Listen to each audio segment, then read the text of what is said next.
My name's Angelo, and welcome to We Want Picks. I'm going to give you my favorite PrizePicks entry for UFC Mexico. If you don't know what PrizePicks is, it's daily fantasy. You come in here, you say more or less than the numbers you see on the screen, and you can 20 times your money. They will even give you free money to play. The only thing you need to do is go to WeWantPicks.com/PrizePicks, use promo code WWP, and they will instantly match your deposit. If you give them 20 bucks, they'll give you 20 bucks. If you give them $100, they will instantly give you $100 that you can use to build an entry. And then if you're right, you can 20 times your money, withdraw all of that money, that's $2,000, and be living large off the free PrizePicks money. Just go to WeWantPicks.com/PrizePicks. Use promo code WWP and get that instant deposit match. I am going to break down UFC Mexico. As you can see across the top, these are all sports. Football is over, but we still have darts and Call of Duty.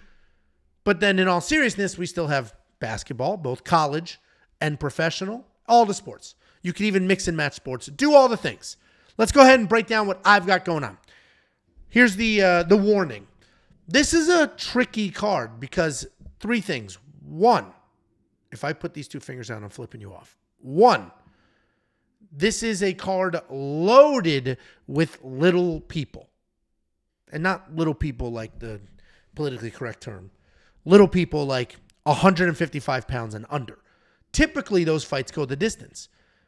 But this is loaded with dangerous fighters. Every fighter on this card is dangerous. Every single one.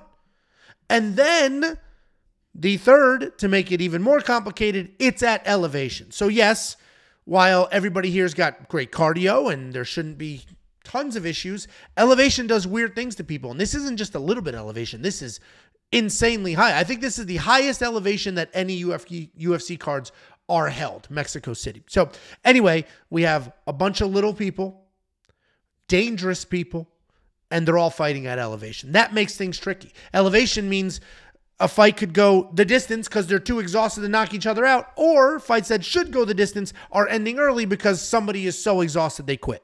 A lot of stuff going on here, but let's go ahead and jump in. I do have 5 lines that I like, and we'll do the insured option so that even if it misses, we'll make some money. Let's go ahead and start with significant strikes. 2 of them I like here. I like Yair Rodriguez more than 62.5 significant strikes. If you go back and you watch or look up the statistics for his first fight with Brian Ortega, he landed quite a few significant strikes, and that fight wasn't even a full round because of the shoulder injury.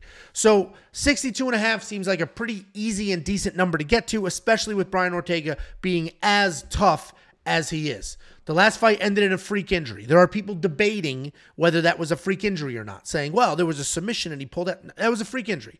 He didn't blow his shoulder out in the submission. Sure, he took Yair down. Yair threw up an armbar. Brian Ortega worked his way out. Once he was all the way out, done, no danger. He's like, my shoulder. So he had an issue. The other line that I like here is Manuel Torres, the more on his significant strikes. And the reason is, yeah, he's dangerous, plenty of finishes, but Chris Duncan is wildly tough.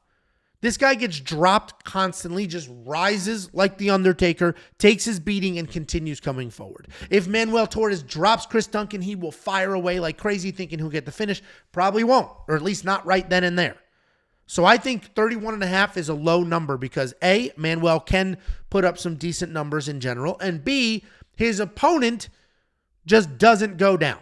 At least not on the first couple of shots. So I think we can get past 31.5 here. Then we'll work our way over to fight time minutes. This is in, heed the warning I gave earlier. There's fights that should go the distance that may not because of exhaustion. And there's fights that shouldn't go the distance that may also because of exhaustion. I'm also well aware that I said the distance and not the distance.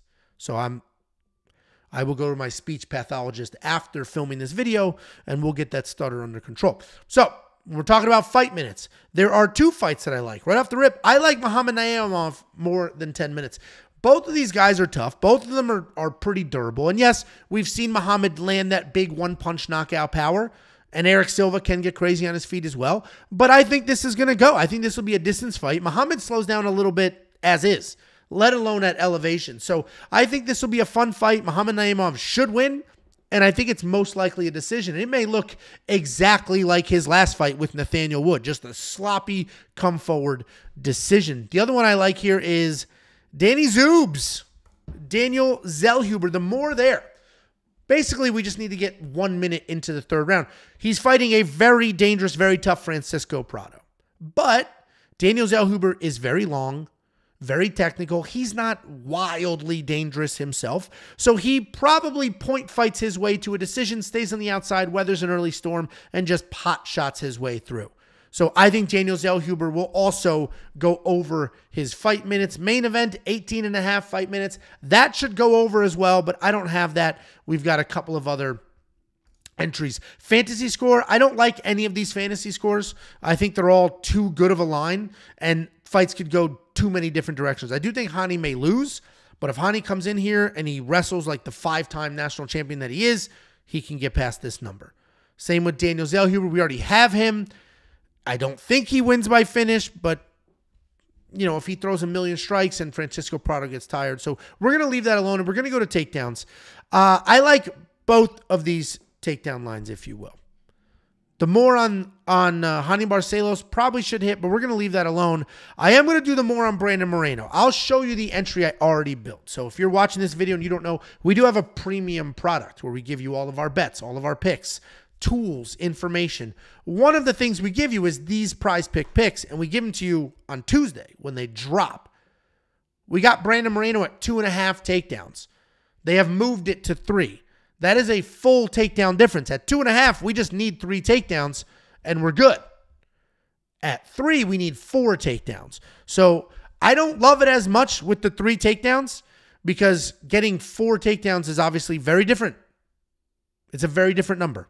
Let me show you the entry that I already have built, and you'll see that right here, Brandon Moreno, 2.5 takedowns. This is the entry that I built. 5 picks to pay out $200. It is a flex pay option, meaning if I get some wrong, I will still get paid with that flex pay option. We got Muhammad Naimov more than 10 fight minutes. We have Daniel Zellhuber more than 11 fight minutes. Brandon Moreno, more than 2.5 takedowns. Yair Rodriguez, more than 2.5 or 62.5 significant strikes. And then Manuel Torres, more than 31.5 significant strikes. This is my entry. This is what I'm doing with my hard-earned money. You could love this entry. You could hate this entry. Either way, get your free money from PrizePicks. It's basically, you give them $20, they'll give you $20. Only use the free 20. Build yourself an entry. If you win, you have even more money. If you lose, well, you lost their 20. Who cares? You can peace out with yours. WeWantPicks.com/PrizePicks, promo code WWP.